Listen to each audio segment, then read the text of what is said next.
21 na. Ang mahugaw nga colon na makadaot sa lawas. Dako mahinabo nga mahilo ka og sa kadangatan magdevelop ini sa colon cancer kung ato pasagdan ang large intestine. Ang hugaw nga colon ang pinakauna nga silent killer. Ang kamatayon magsugod sa colon. Mag-inom sang Super Fiber, the fast-acting colon cleansing product approved by the FDA Philippines. Ug para sa mas maayo nga resulta ubanon sa pag-inom ang Life Extension Vitamin D3 kag Super Fiber. Para sa himsog kag maayong digestion, mag-inom kada adlaw sang Super Fiber. Mapalit sa mga butika. Gusto ba nimo mo kape pero ga-worry ka kay basig dili ka katog? Don't worry. Available na ni sa mga butika ang Vita D Plus Coffee Mix nga na ay vitamin D3 nga makatabang improve sa imuhang pagtug. Ang Vita D Plus Coffee Mix na may reishi mushroom ug mangosteen fruit extract. Vita D Plus Coffee Mix, may kape na ka, may vitamin D3 pa ka. Day andak, nganong masulubon man kanang naong nimo? Naluhoy manggug ko ni Lolo, Papa Rans. Mitukar na po ang iyang hubak ko gayoma. Mitaas pag yan ang iyang blood sugar. Lakaw dayon nga do sa butika. Pagpalit dayon og Biotrof herbal capsules. Sigurado kung dako kinigi katabang para mahupay ang gipamatay nga balatian sa imong lolo. Tungod kay ang Biotrof, bantugan na kaayong makaalim sa mga nagkalain-laing suliran sa panglawas. Sud na sa dugayng panahon. Papa Rans, okay na kaya kong Lolo. Salamat kayo sa Biotrof Herbal Capsules, the Wonder Food Supplement. Biotrof herbal capsules. Mapalit sa mga butika nga naa sa inyong dapit. Subay sa panuki-nuki, gikan sa Enero hangtod sa Setyembre tuig 2022, 6.4% sa mga Pilipino ang diabetes mellitus mo'y hinungdan sa kamatayon. Ang akong gipamati, malipong ko, taas akong sugar. Daghan di kayong pasalamat sa Koy Herbal Capsule. Ang akong sugar ni minus na, imbis 200, nahimo na lang 180. Nawa nang akong panglipong. Inom kanunay sa the original Koy Herbal Capsule. Makatulo sa usa ka adlaw. Aprobado sa FDA. No approved therapeutic claims. That portion was brought to you by Nor Sinigang. Ang simpleng pampakilig, Nor Sinigang. Pagbasa sa 10 kabanata ng Aklat ni Juan, ang talinhaga tungkol sa pastol, talata 1 hanggang 42. Pakatandaan ninyo, ang pumapasok sa kulungan ng mga tupa nang hindi sa pinto nagdaraan kundi umaakyat sa di dapat pagdaanan ay magnanakaw at tulisan. Ang tunay na pastol ay sa pintuan nagdaraan. Pinapapasok siya ng gwardya at pinapakinggan ng mga tupa ang kanyang tinig. Tinatawag niya ang kanyang mga tupa sa kani-kanilang pangalan at inilalabas sa kulungan. Kapag nailabas na, siya'y nangunguna sa kanila at sumusunod naman ang mga ito sapagkat kilala nila ang kanyang tinig. Hindi siya sumusunod sa iba kundi patakbong lumalayo sapagkat hindi nila kilala ang tinig ng iba. Sinabi ni Jesus, ang talinhagang ito, ngunit hindi nila nauunawaan ang ibig niyang sabihin. Kaya't muling sinabi ni Jesus, pakatandaan nyo, ako nga ang pintuang dinaraanan ng mga tupa. Ang mga nauna sa akin ay mga magnanakaw at mga tulisan, ngunit hindi sila pinapakinggan ng mga tupa. Ako ang pintuan. Ang sinumang pumapasok sa pamamagitan ko ay maliligtas. Papasok siya't lalabas at makakatagpo ng pastulan. Dumarating ang magnanakaw para lamang magnakaw, pumatay at manira. Naparito ako upang ang mga tupa ay magkaroon ng buhay, ng isang buhay na masagana at ganap. Ako ang mabuting pastol. Iniaalay ng mabuting pastol ang kanyang buhay para sa mga tupa. Ang bayaran ay tumatakas kapag may dumarating na asong gubat. Iniiwan niya ang mga tupa, palibas ay hindi siya pastol at hindi kanya ang mga ito. Kaya't sinusunggaban ng asong gubat ang mga ito at binubulabog. Tumatakas siya, palibas ay bayaran lamang at walang malasakit sa mga tupa. Ako nga ang mabuting pastol, kung paanong kilala ko ng Ama at siya kilala ko, gayon din naman kilala ko ang aking mga tupa at ako'y kilala nila. At iniaalay ko ang aking buhay para sa aking mga tupa. Mayroon akong iba pang mga tupa na wala pa sa kulungang ito. Kinakailangan sila'y ipasok ko rin at papakinggan naman nila ang aking tinig. Sa gayon magiging isa na lamang ang kawan at isa ang pastol. Dahil dito'y minamahal ako ng Ama sapagkat iniaalay ko ang aking buhay upang ito'y kunin kong muli. Walang makakakuha ng aking buhay kusa ko itong ibinibigay. Mayroon akong kapangyarihang ibigay ito at kuning muli. Ito ang utos na tinanggap ko sa aking Ama. Dahil sa mga pananalitang ito, hindi na naman nagkaisa ng palagay ang mga Hudyo. Marami sa kanila nagsabi, talagang sinasapian na ito ng demonyo at nababaliw. Bakit ba kayo nakikinig sa kanya? Sinabi naman ng iba, hindi nakakapagsalita ng gano'n ng isang sinasapian ng demonyo. Nakakapagpagaling ba ng bulag ang demonyo? Taglamig na noon at kasalukuyang ipinagdiriwang sa Jerusalem ang pista ng pagtatalaga ng templo. At habang naglalakad si Jesus sa templo, sa portiko ni Solomon, pinaligiran siya ng mga Hudyo at sinabi sa kanya, "Hanggang kailan mo ba kami ilalagay sa alanganin? Kung ikaw nga ang Kristo, sabihin mo na ng tuwiran." At sumagot si Jesus, "Sinabi ko na sa inyo, ngunit ayaw ninyong maniwala. Ang mga ginagawa ko sa pangalan ng aking Ama ay nagpapatotoo tungkol sa akin. Ngunit ayaw niyong maniwala sapagkat hindi kayo kabilang sa aking mga tupa. Nakikinig sa akin ang aking mga tupa. Nakikilala ko sila. Sumusunod sila sa akin. Binibigyan ko sila ng buhay na walang hanggan. Kailan may hindi sila mapapahamak at hindi sila maaagaw sa akin ninuman. Ang aking Ama na siyang nagbigay sa kanila, sa akin, ay lalong dakila sa lahat at hindi sila maaagaw ninuman sa aking Ama. Ako at ang Ama ay iisa." Ang mga pinuno ng mga Hudyo muling dumampot ng bato upang batuhin siya. Kaya't sinabi sa kanila ni Jesus, "Marami akong mabubuting gawang ipinakita sa inyo mula sa Ama. Alin ba sa mga ito ang dahilan at ako'y inyong gustong batuhin?" Sumagot ang mga pinuno ng mga Hudyo, "Hindi dahil sa mabubuting gawa kaya ka namin babatuhin, kundi dahil sa paglapastangan mo sa Diyos, sapagkat nagpapanggap kang Diyos, bagamat tao ka lamang." Tumugon si Jesus, "Di ba nasusulat sa inyong kautusan? Sinabi ko, mga Diyos kayo." Mga Diyos ang tawag ng kautusan sa mga pinagkatiwalaan ng salita ng Diyos at hindi maaaring ipawalang bisa ang sinasabi ng kasulatan. Ako'y pinili at isinugo ng Ama. Paano ninyo ngayon masasabing nilalapastangan ko ang Diyos? Dahil sa sinasabi kong ako ang anak ng Diyos? Kung hindi ko ginagawa ang mga pinapagawa ng aking Ama, huwag niyo akong paniwalaan. Ngunit kung ang ginagawa ko ay ang mga ito, paniwalaan ninyo ang aking mga gawa kung ayaw ninyong maniwala sa akin. Sa gayon matitiyak ninyong nasa akin ang Ama at ako'y nasa Kanya. Kaya tinangka naman nilang dakpin si Jesus, ngunit siya'y nakaalis. Muling pumunta si Jesus sa ibayo ng Jordan sa pook na dating pinagbautismohan ni Juan. Habang naroroon siya'y maraming lumalapit sa Kanya. Sinasabi nila, si Juan ay walang ginawang himala, ngunit totoo ang lahat ng sinabi niya tungkol sa taong ito. At doon, maraming sumampalataya kay Jesus. Ito ang salita ng Diyos. Oras, gihatod kaninyo sa EXL Magkabuhay. Buhay at makulay ang buhay sa EXL Magkabuhay.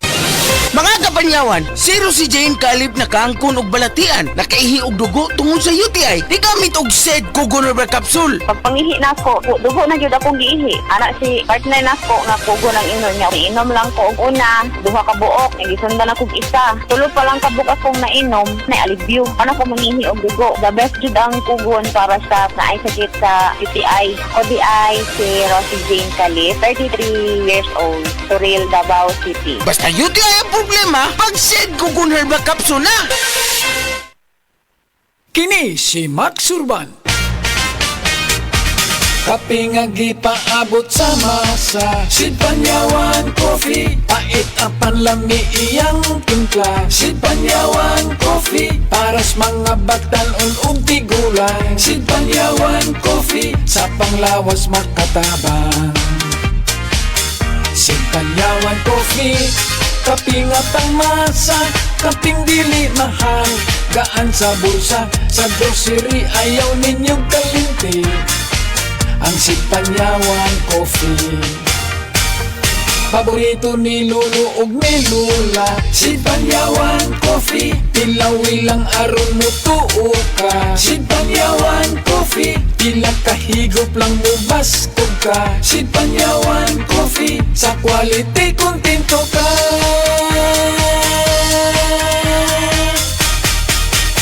Produkto sa Sid Marketing Incorporated. Pag kayo'y nabasagan, madaling remedyohan. Pagkatapos dikitan, Parang bago na naman. Pioneer Epoxy, pandikit ng kristal, kahoy at bakal, pang-repair ng radiator, Tambucho, refrigerator, martilyo, kutsilyo, gripo, araro, gero, aparador, pampatibay ng bangka, kisame, etc. Pioneer Epoxy, paborito ng bayan. Sa mga workaholic, epektibo ang atong Paragis Bila-Bila Herbal Coffee. Sama na lang ni Roland De La Cruz, nga taga Mati, Davao. Roland De La Cruz, sa Purok Isla, Barangay Central. Porok President. Anong ganahan man kay ka sa kape? Sa Bila-Bila Coffee, laskig ang imong lawas o mayo ang imong lihok. Basta laskig niya kondisyon, makalihok kag may sa trabaho. Kung di ka kainom, murag magluya na ka? Murag luya-luya, lahi ra gyud. Tungod kay nindot gyud ang Bila-Bila Coffee. Kini ginama sa GFMQ Marketing kaysa Paragis Bila-Bila. Dili na ka mag-agwanta pa.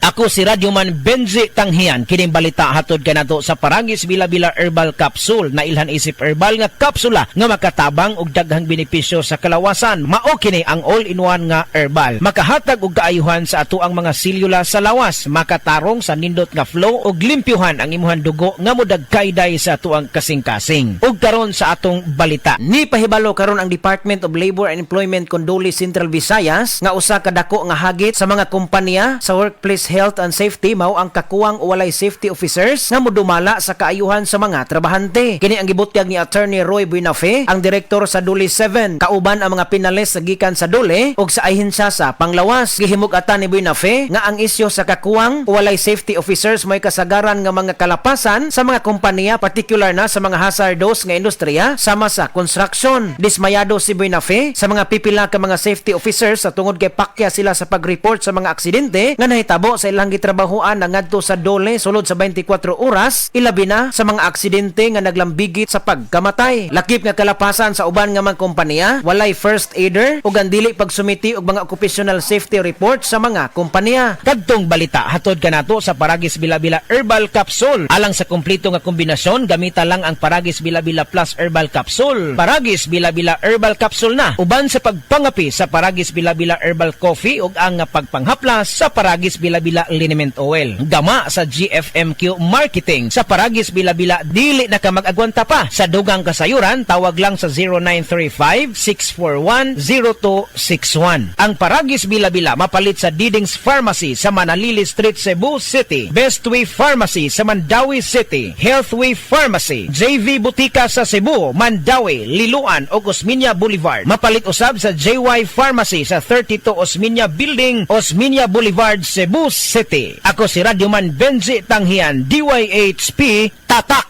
RMN. Hala, naa si Coco Martin! Di manggod na si Coco, ma? Si Bebot Abellanosa manggod na? Oh, si Bebot na ang founder o tag-iya sa ACT? Oo, ma. Pasalamat kami ni Bebot kay gihatagan ni og tag 100,000 nga ACT Founder Scholarships alang sa tanang college courses sa ACT. Apil ang criminology, nursing, IT, engineering, education, HRM, tourism ug business. Gusto ko ang tanan makahuman og eskwela aron sila makatabang sa ilang pamilya. Asian College of Technology creates the future today. Basta sakit sa atay, madyiling. Ako si Lorna, 44 anyos. Ingon ang doktor nga na ako'y infeksyon sa atay. Kanilaging sige tag-inom alak og sigarilyo, unya hingaon pagyud og tambok, daghan kog gibati. Naghilo akong panit, niburot akong tiyan, ug pirme gasuol. Dalira ko maluya, nawala akong gana sa kaon. Daghan na kaayog tambal akong naswayan. Puwerte pang mahala, pero wag yun epekto. Isulayan ako ang yiling. Sa pipila lang kasemana, nabati nako ang kausaban. Salamat sa yiling. Basta sakit sa atay, madyiling. Ang yiling mapalit sa mercury ug mga suking botika. Mahalagang paalala, ang yiling ay hindi gamot at hindi dapat gamitin panggamot sa anumang uri ng sakit. Ako si Cecil. Diabetic ko sulod sa pipila katuig. Halos di na maklaro akong pananaw. Kaning blood sugar nako ni abot 180. Grabe kahanap. Abi nako mabutan ako. Alalayan ko sa ako anak basta mulakaw ko. Pero nakadungog ko bahin sa Iberry ug ako ning gisuwayan. Sa pipila ka semana nga akong pag-inom. Karon, mas maayo na akong panglantaw ug dili na ko maglisod bisan pa sa akong kondisyon. Ang iBerry makalit sa Mercury, Rose Pharmacy, Self-Star, Watsons o mga suping butika. This portion is brought to you by Stress Tabs. Kakayanin natin ang stress sa tulong ng Stress Tabs. Mga higala, karong March 17, Monday, ang mid-month sale sa tanang mga Life Extension Medical Clinic and Pharmacy branches. Na'y 10% discount ang tanang mga Life Extension products, especially ang Life Extension Vitamin D3 with free CBG and ECG on selected branches only. Sa March 17, Monday, ang mid-month sale sa tanang mga Life Extension Medical Clinic and Pharmacy branches for longer life. Ayaw si Piata pagpaminaw sa balitang yutahon sa Sieti, ang inyong mga kabukiran, inyong kaugmaon, ang among focus, kaugalingong yuta para sa bukas na masagana. Dinhilang sa balitang yutahon sa Sieti, matag Sabado alas 5 sa hapon hangtod sa alas 5:30 sa hapon, makita usab sa DYHPR Limen Cebu Facebook page. Para sa uban pang updates, i-like, follow ug share ang official DAR Facebook, Instagram ug YouTube accounts nga at DarGovPH Official sa Facebook DAR 7 Central Visayas o sa official DAR website www.dar.gov.ph.com. Hatod ka ninyo sa Department of Agrarian Reform. Ang himsog nga lang sa ubaga, magpasabot usab og himsog nga panglawas sa kanitibukan, likay sa polusyon sa hangin, pagpanigarilyo o second-hand smoke ug mga aktibidad nga makadaot niini. Kauban ang saktong diet, pagkatug ug exercise, masiguro ang healthy lungs ug inom og Vitalungs capsule. Protect your lungs and protect your life with Vitalungs. Ay, Bima, abot na day ka? O taon, nadugay ko sa traffic, gikan sa mingla padong diri sa karkaro eh. Ma, di na ta mag-uol. Bago na ang gobernador this year. Guwapa og batanon. Si Pamela, bari 4. Kadungog na bitaw ko anak niya. Lumagtag ka pinamangahan, di ba? Dugay naman day na siyang nagserbisyo. Hatod og mga pagkaon sa mga naigos kalamidad kay naanay foundation. Yes ma, homo ko kasing-kasing pero isugsap sama sa nagtubo ni nga si presidente. Digong plano niya, dili lang sayo-sayaw. Pangwartag yun nato diri sa probinsya aron di na tamo adto pa sa syudad. Tinuod jud makarilit man punta anak niya. Porsigido nga flight attendant, bisan og single mother, mao ni ang probinsya nga pang worldwide. Yes ma, kay Pambari 4, probinsya ang mabulahan. Sa probinsya nga pinalangata. Higala, nakakape na ka? Kay mo na ba ka nga nibalik na og available na sa mga butika ang imong paborito nga pinakauna nga kape nga na ay vitamin D3, reishi mushroom ug kaning mangosteen fruit extract? Kini ang Vita D Plus Coffee Mix, ang kape nga para sa ikamayong lawas nimo. Vita D Plus Coffee Mix, may kape na ka? Na ay vitamin D3 pa ka.